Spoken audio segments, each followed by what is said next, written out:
Chapter 6. The transition from primary to post-primary education. The move from primary to post-primary school is a big change and can be a very anxious time for the whole family. This is totally normal. Change redefines reality, and that can be scary. Post-primary school has very different structures and organisation to primary school. For example, the number of teachers per day, new subjects and short courses, movement between classes, school culture and expectations. In this year in particular, 6th class students have missed out on their last few months of primary school, a time that is important to prepare for the transition, academically, socially and personally. In this chapter, we will explore how we as adults can support the students as they reach this next milestone. And the best way to support them is to guide them and help them to recognise the exciting new chapter and opportunities that lie ahead. So let's take a look at what the research tells us about the transition experience. A major in-depth study by the NCCA and ESRI tells us that most students settle in by the end of the first week. A quarter take up to a month to settle in. 1 in 6 students will take longer than a month to settle in. Girls generally take longer than boys, and students will inevitably miss their old primary school, especially as they didn't get to experience their last few months this year. The research has also found that the groups of students who take the longest to settle in are minority groups and disengaged students. That is, students who've had negative attitudes to school since primary. Therefore, it's really important to speak positively to your son or daughter about the fresh start and all the brand new experiences that lie ahead. It is totally normal for you as parents to be anxious also, but try not to project your fears onto them. This is their experience. As you will see by the paperclip, there is some supplementary reading on our website about the transition experience. But just a word of caution. It is written from the perspective of a voluntary secondary school, and we of course are an ETB school, and there are sectoral differences. This research also described the most common concerns that students have about moving from primary to post-primary school, such as getting lost, changing classes, making new friends, new subjects and teachers, fear of bullying by older students, and lockers. Now, a lot of these fears are just anticipated or are based on misinformation. And don't worry, we will guide and support the students through the months ahead. For example, Coláiste de Lacy has a CLON system, a small vertical tutor group. And the CLON system is designed to alleviate concerns and to foster a sense of belonging. Each CLON has a mixture of all year groups, and the older students generally look out for the newer students. Our student lockers are larger and grouped by CLON, so students don't have to worry about passing through a 6th year area or a 5th year area to get to their locker. We will also hold induction days in August, when the first year students are brought in by themselves. And this gives them an opportunity to get to know the building, their teachers, the timetable, and hopefully to get to know each other and form lifelong friendships. At this stage, we're going to take a moment to look at 2 concerns in particular: making new friends and fear of bullying.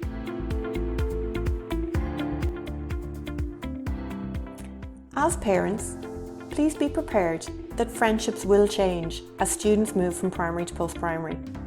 Lots of new friendships will be formed, and it's quite common for primary school friendships to fizzle out.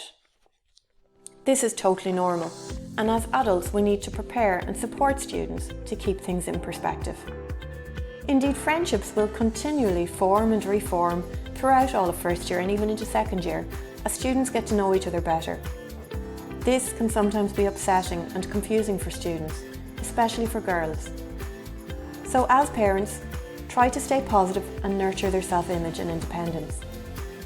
If your son or daughter has a small group of friends that seek them out, enjoy their company, and value them for who they are, then they are already in the cool gang.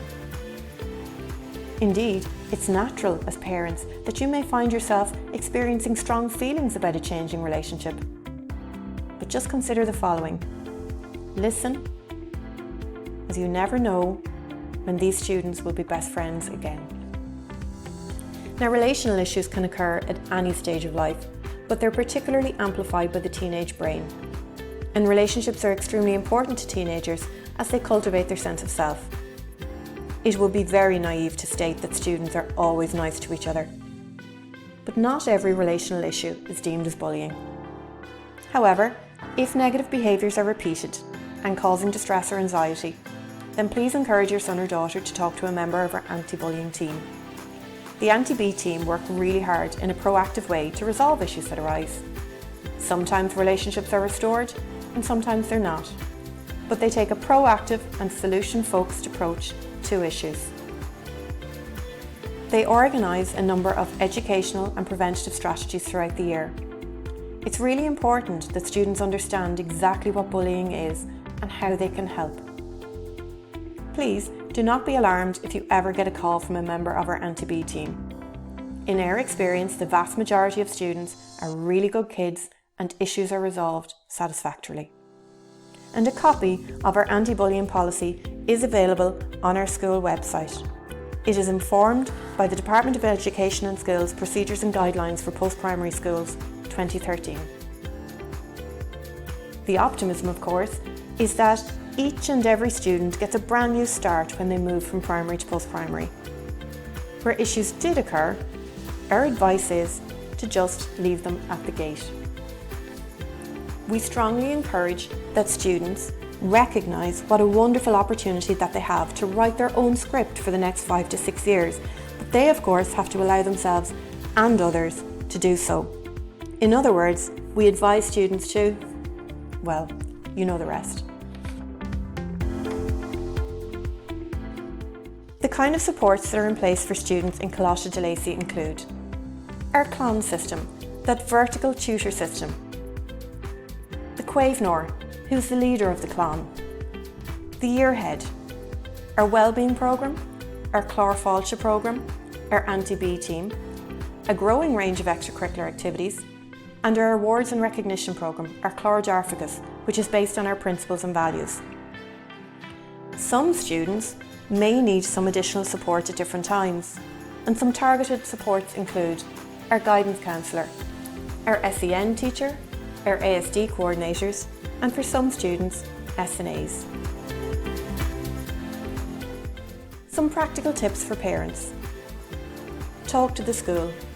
Talk to us about any health, medical, family status issues, any financial challenge or relational issues that you feel may be helpful. Maybe we'll be able to assist and maybe we won't, but we do endeavour to support wherever possible. For example, if there was an issue between two students in primary, then perhaps we might be able to place them in separate classes if we are aware. This would ensure that both students could get that fresh start that they deserve. Most important, support for students is to allow students to make mistakes and to build resilience. They need to be okay with feeling uncomfortable and they need to be allowed to learn from their mistakes.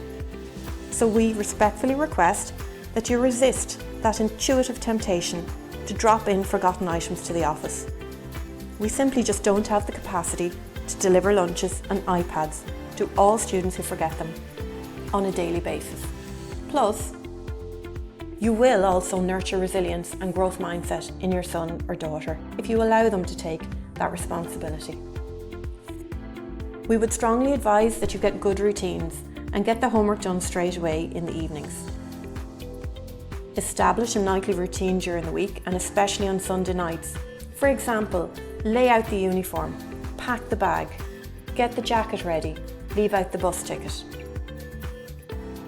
Get them into school on time. Familiarise yourself with their timetable and school documents. Give your son or daughter responsibility for their own property, learning and conduct. Supervise and limit the amount of time spent by students on mobile phones, social networking sites and games consoles. Listen and observe quietly. Don't overload them with questions and learn to be okay with monosyllabic answers for at least a couple of years. And remember, students want guidelines and choices. Our experience has led us to believe that first-year students, in our opinion, are too young for social media platforms such as Facebook and Instagram. And we would advise and support you that you are a friend or follower of your son or daughter if they are on social media, and to monitor all of their usage. And also remember our Twilight Agreement, that all devices should be handed to parents or guardians before bedtime. Bedrooms should be screen-free zones in order to protect student mental health. You will find a number of resources on our school website, including resources about the transition from primary to post-primary, anti-bullying, technology and social media, and also a list of useful websites. But remember, keep in mind that adolescence is a journey, not a destination, and you will get through this.